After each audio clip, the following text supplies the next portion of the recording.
کنفرانس درباره قتل عام زندانیان سیاسی و نسل کشی مجاهدین در سال 67 با حضور کارشناسان، گزارشگران و حقوقدانان برجسته بین المللی در پی انتشار گزارش تاریخی جاوید رحمان. 3 شهریور 1403 24 اوت 2024. بررسی جنایات سباعانه علیه بشریت در قتل عام زندانیان سیاسی و نسل کشی مجاهدین در سال 67 و اعدام‌های 1360 و 1361، ضرورت حسابرسی و پایان دادن به مسئولیت آمران و عاملان طبق قوانین و معاهدات بین المللی.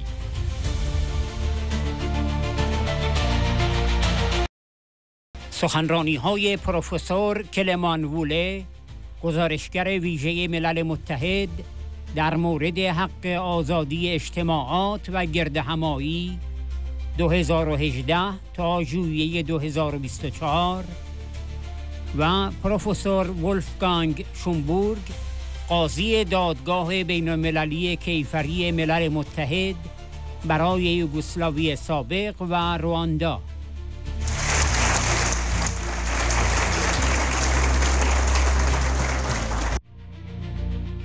پروفسور کلمان ووله: مقامات رژیم ایران هیچ اراده‌ای برای پیگرد یا روشنگری در زمینه شرایطی که در آن صدها معترض کشته، زندانی یا ناپدید شده‌اند نداشتند. در برابر حکومت یا مقاماتی که هیچ قصدی برای روشن کردن شرایطی ندارند که در آن تعدادی از جنایات ارتکابی، به ویژه جنایات مرتبط با حقوق بین الملل صورت گرفته، جامعه بین المللی باید مداخله کند. برای من به عنوان گزارشگر پیشین و بنابر تجربه‌ای که در مذاکرات با مقامات رژیم ایران داشتیم، کاملا واضح است که راه حل در سطح بین المللی است.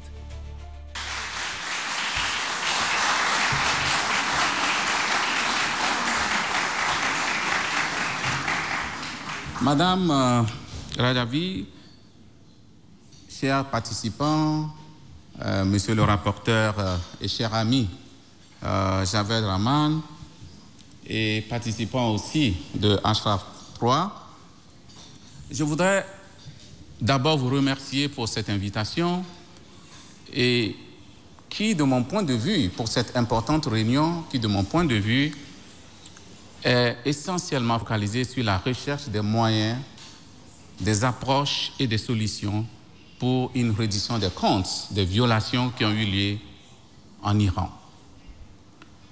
Je voudrais d'abord, dans un premier temps, exprimer ma solidarité et mon soutien à toutes ces victimes et pour leur dire également que je partage la peine de ces victimes.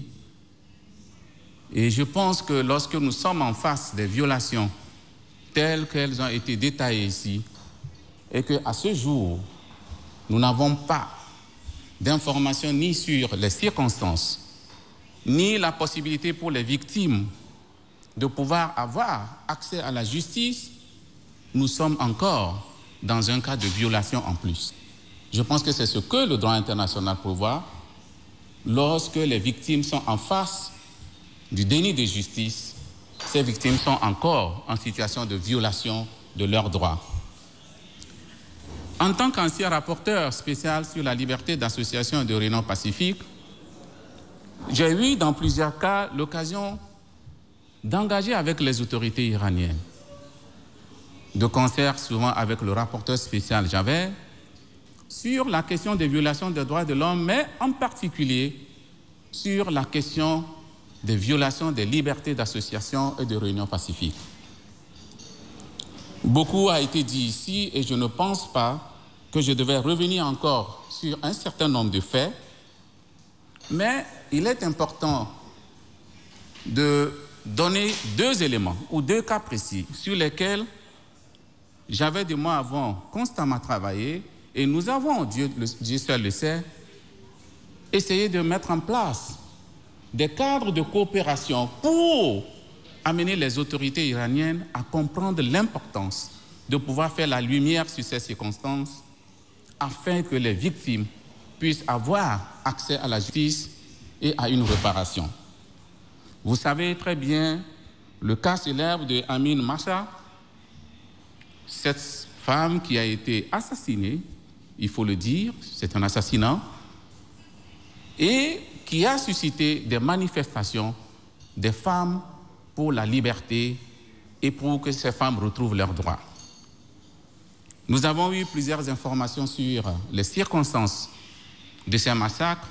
Nous avons eu plusieurs réunions avec les autorités iraniennes pour soulever nos préoccupations sur l'usage excessif de la force, mais aussi des disparitions qui ont eu lieu au cours de ces manifestations. Mais fort est de constater que jusqu'à ce jour, des procès qui ont eu lieu concernaient plutôt des manifestants que les forces de l'ordre qui ont réprimé ces manifestations. Donc les victimes plutôt, ou ceux qui ont cherché à exercer leurs droits pacifiquement, ont été jugés, alors que ceux qui ont commis des crimes et des répressions sont encore aux commandes dans les différents ministères et dans les différentes institutions.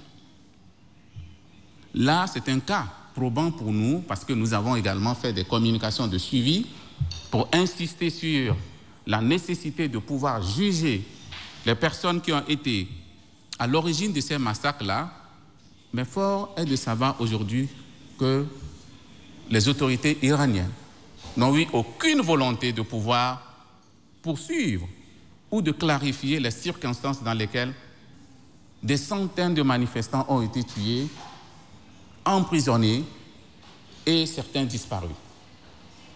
Collaborer également en 2020 avec Javed sur la question des massacres de 88. Nous avons envoyé des communications aux autorités iraniennes et en soulevant nos préoccupations face au refus des autorités de pouvoir clarifier ces circonstances et face au fait que les victimes sont encore poursuivies, ce que nous appelons aujourd'hui dans le droit international ou qui est en train de se construire la répression transnationale, car ces victimes qui sont encore dans différents camps font encore l'objet du harcèlement du pouvoir en place. Nous avons également essayé d'envoyer ces communications, mais jusqu'à présent également, rien n'a été fait, aucune volonté, aucun début de solution des autorités pour clarifier les circonstances. Alors, la question elle est très simple.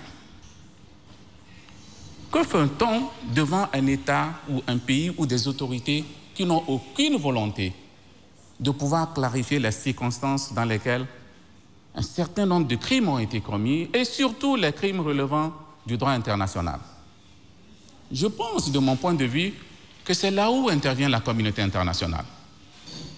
Oui, il est vrai, le système judiciaire international n'intervient que lorsque le système national ne répond pas ou il n'y a aucune volonté du système national de poursuivre un certain nombre. Ou lorsque le système national n'a pas la compétence de pouvoir juger d'un certain nombre de crimes.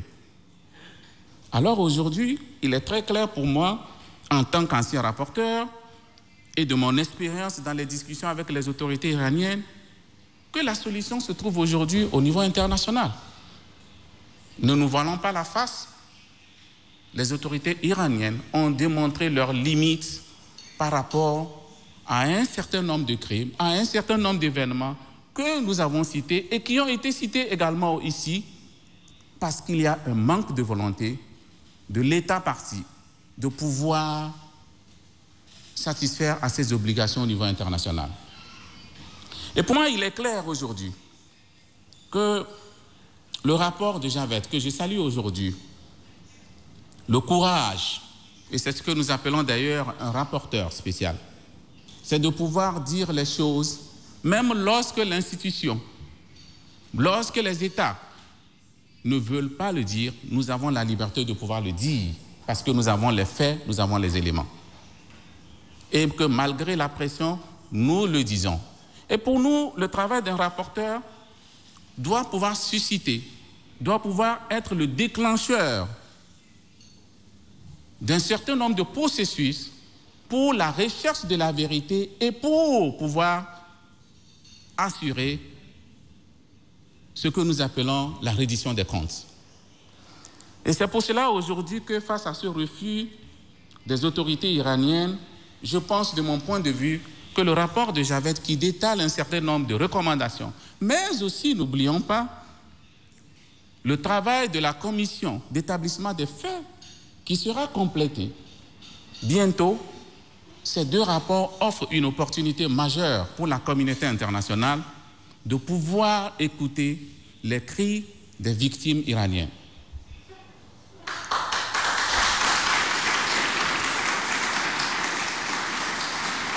Je pense, de mon point de vue, que Leila Sadat a essayé de décliner un certain nombre d'éléments. Et Javed aussi, dans son rapport, a décliné un certain nombre de pistes qui sont aujourd'hui là. La compétence universelle, qui est une possibilité que la communauté internationale doit entreprendre pour pouvoir s'assurer que les crimes commis au sein de la juridiction iranienne et ces crimes qui sont liés et reconnus par le droit international seront poursuivis et que les responsables seront punis conformément au droit international.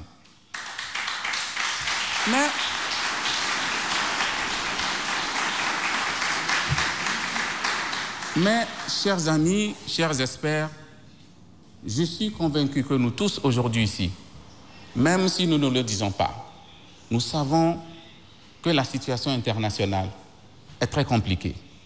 Qu'aujourd'hui, nous ne sommes pas dans une situation où les victimes, les violations des droits de l'homme sont une priorité, pas parce que le droit international ne le prévoit pas, mais parce que nous sommes aussi dans une situation où l'intérêt des États est en train de primer et que nous sommes aussi en face d'une communauté internationale qui évolue de situation de crise en situation de crise. Ce qui fait qu'aujourd'hui, les régimes autoritaires, les responsables des violations comptent sur l'émergence d'autres conflits pour échapper au droit international. Nous avons l'histoire qui est là et qui nous le dit. Lorsque les yeux sont fermés sur des crimes qui sont commis dans une juridiction, c'est la paix internationale qui est menacée. Et aujourd'hui, nous devons continuer à réitérer, que ce soit en Europe, que ce soit aux États-Unis, que la situation des violations des droits de l'homme en Iran ne doit pas être sacrifiée. Disons-le, parce que le sujet, il est là aujourd'hui. La recherche d'un accord nucléaire avec l'Iran ne doit pas faire taire ces victimes, ces milliers de victimes qui sont là aujourd'hui. Parce que si nous ne le faisons pas, si nous ne donnons pas justice, si nous ne faisons pas en sorte que la communauté internationale puisse donner les voies et moyens aux victimes de pouvoir obtenir cette justice, la pacification nucléaire ne serait qu'un leurre. On ne peut jamais construire. De mon point de vue, et cela est démontré, lorsque dans un pays, le système autoritaire se fortifie, le Tout-Puissant recherche sa domination à l'extérieur. Et nous avons des crises qui nous le démontrent aujourd'hui. C'est pour cela que je voudrais, une fois de plus, dire qu'il est temps, et ce n'est pas aujourd'hui les victimes auxquelles nous devons se tourner, parce que nous avons de la matière. Mais il est temps que la communauté internationale prenne ses responsabilités en matière de violations et de crimes commis en Iran, car les victimes ont fait leur travail. Et les victimes ont fait des témoignages. Les victimes ont donné tout ce que ces victimes avaient. Aujourd'hui, c'est la responsabilité de la communauté internationale face à un pays qui ne veut pas satisfaire à ses obligations de pouvoir poursuivre les violations et de pouvoir mettre fin à ces violations qui ont été commises sous sa juridiction. Je voudrais m'arrêter là en disant que nous sommes toujours prêts en tant qu'experts pour accompagner ces victimes et j'avais à proposer également un mécanisme pour aller en profondeur sur les massacres de 1988 et je pense qu'aujourd'hui, il faut que cette communauté internationale prenne ses responsabilités par rapport à ça. Je vous remercie.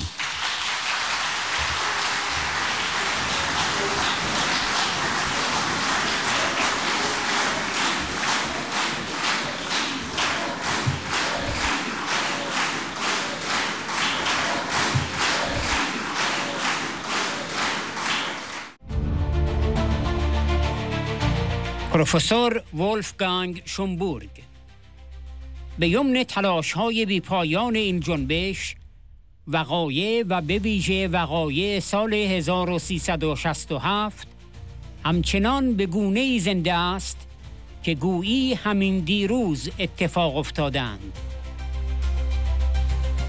پیوند به اعدام‌های سال 2024 از زمانی که رئیس جمهور جدید رژیم ایران به قدرت رسیده به طور فزاینده‌ای ملموس می شود. ما باید یک گام فراتر از ابزارهای بسیار ارزشمند تحقیق به سمت دادگاهی برداریم که توسط جامعه مدنی ایران تأسیس می شود و گروه‌های در تبعید تحت رهبری مریم رجوی آن را نمایندگی می کنند.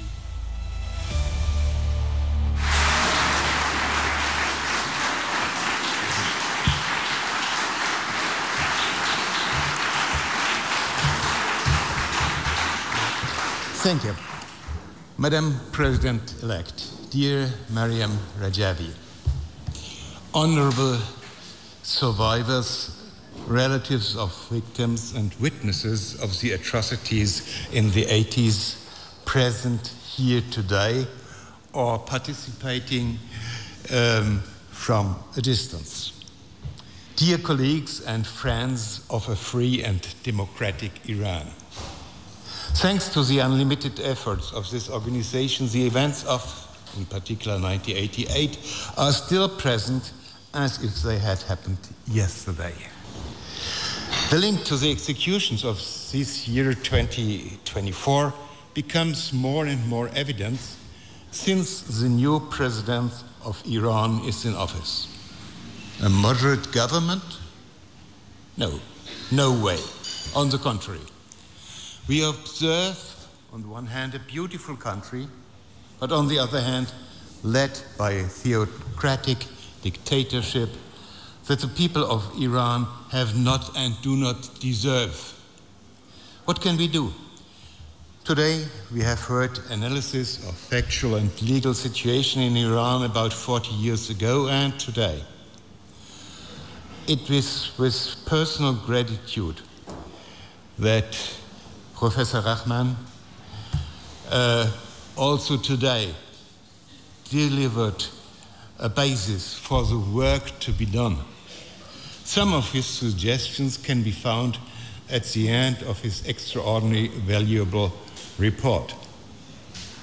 His call for accountability directed towards new mechanisms and assistance by international organizations or other countries exercising universal jurisdiction. The only question remains for me, wouldn't it be helpful that some countries work together in certain areas? It's an enormous amount of time and of course also money to hear out single cases, one day in Sweden, next day in Germany, the other day in France. The European Union has an institution called Eurojust. The task of this unit is to assist countries in the European Union for a transferal of cases, of bringing cases together. This would avoid the additional and parallel workload so that one day all the cases dealing with Iran could be, say, brought before the courts in Sweden I totally agree with your both assessment of universal jurisdiction and the cases we have already heard. This striving for accountability must be saluted. It is, however, dependent on a strong political will of other countries. Is this present? I never give up the hope that there will be such a dominant political will to bring justice also to the people of Iran. On the other hand, we have to be realistic. As for the realization of the desirable avenues in the near future in this particular fragile world, notwithstanding, we have to give priority to these official tools of justice, as said, if it's possible. But this organization, Madam President-elect, can right this wrong by own actions it is already acquainted with. We must go one step higher from utmost valuable means of inquiry to a tribunal established by the civil society of Iran, represented by exile organizations led by Maryam Rajavi. By the way, already, as it was mentioned right now, already in 1966 we had such an example. We had the Russell Tribunal, also known as International War Crimes Tribunal, at that time already 1966, a private people's tribunal organized by Bertrand Russell, Jean-Paul Sartre and others. This tribunal investigated in particular the military intervention in Vietnam. Very important at that time, I recall. What is the added value of such a tribunal or court established by civil society? It serves better the necessary truth-finding mission in the interest of all the victims. Cross-examination and additional questions put to the witnesses by the judge will fine-tune the truth in light of applicable international norms. The presence of international, well-equipped judges, impartial and independent as they must be, will show that justice can be seen to be done also on this level. Finally, a judgment will fix the results of such a procedure for the future of domestic or international courts. The results may present cogent reasons for the establishment or an international court or tribunal. I'm talking about a tribunal seized solely with international atrocity crimes, forming at the same time international crimes, in particular committed as widespread and, in this case, and systematic attacks. In passing, simply to say, it should be, the ICC should be encouraged to investigate also in how far the Mullah regime is involved in the crimes committed since 7 October 2023 in the Near East conflicts. The establishment of such a tribunal should be vested to this organization.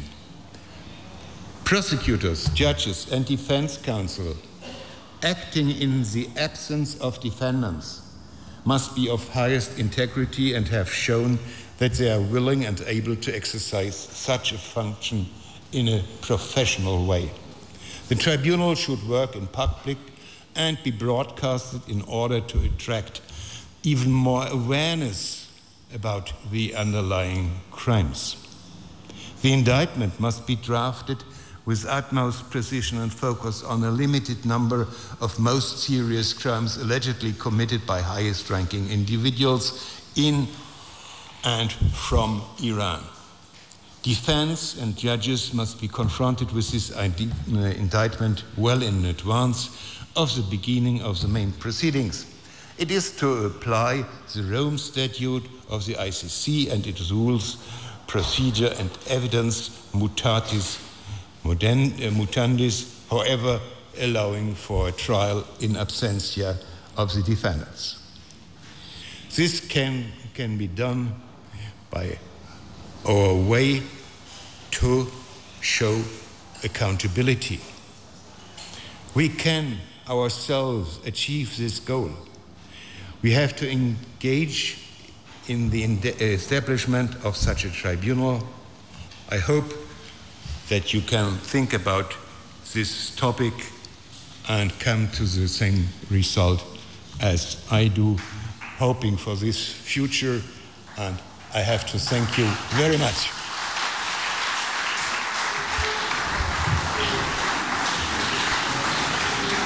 Thank you.